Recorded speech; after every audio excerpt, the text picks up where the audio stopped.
नमस्कार दोस्तों, क्या आप जानते हो एक ऐसे वीर योद्धा के बारे में जो महाभारत का युद्ध अगर लड़ते तो पल में ख़त्म कर सकते थे।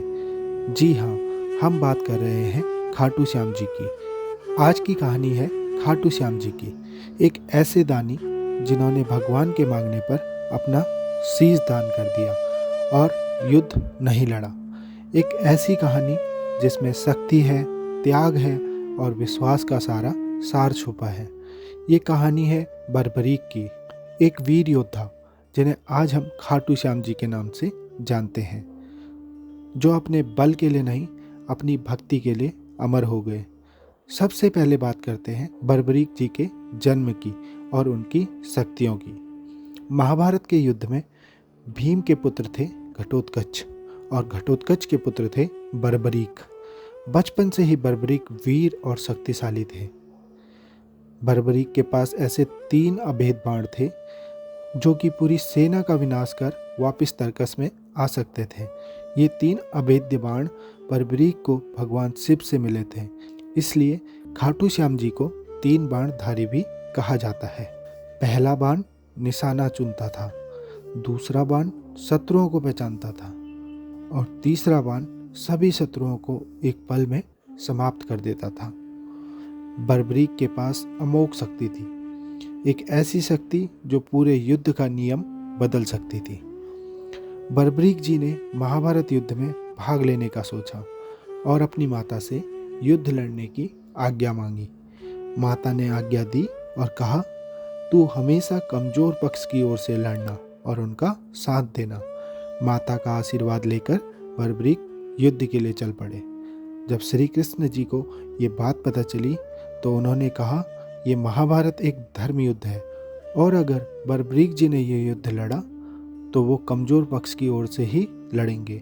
अभी तो पांडव पक्ष कमज़ोर है, लेकिन धीरे धीरे जब ये युद्ध आगे बढ़ेगा तो कौरव पक्ष कमज़ोर पड़ेगा और ऐसा होने पर बर्बरीक को अपने वचन का पालन करने के लिए कौरवों की ओर से युद्ध करना पड़ेगा और इस युद्ध में सभी खत्म हो जाएंगे, क्योंकि जिधर बर्बरीक लड़ेंगे सामने वाला पक्ष कमज़ोर होगा, फिर वो कमज़ोर पक्ष की ओर से लड़ेंगे और संपूर्ण विनाश हो जाएगा और धर्म की स्थापना नहीं हो पाएगी।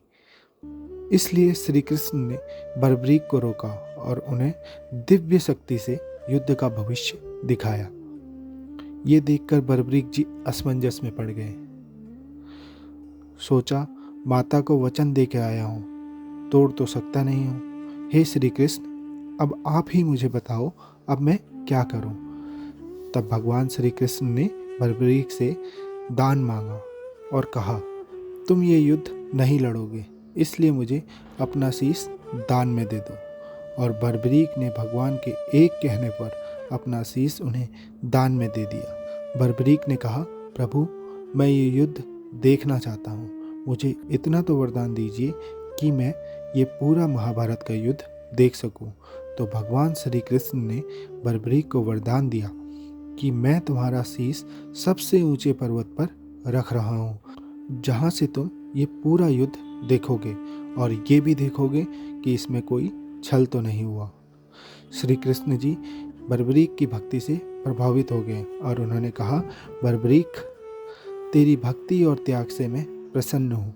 कलयुग में तुम्हें श्याम नाम से पूजा जाएगा।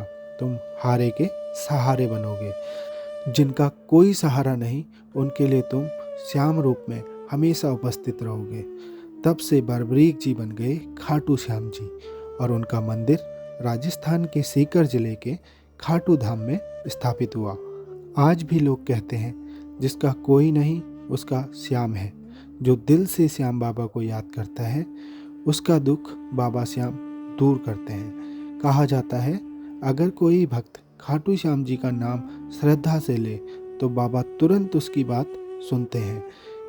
कई भक्तों ने अनुभव किया है, जब सब रास्ते बंद हो जाते हैं तब एक नाम बोलना ही काफ़ी होता है, जय श्री श्याम। दोस्तों, खाटू श्याम जी के दरबार में सिर्फ एक चीज़ चाहिए, विश्वास।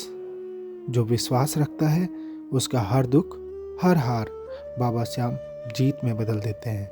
जय श्री श्याम, जय खाटू नरेश।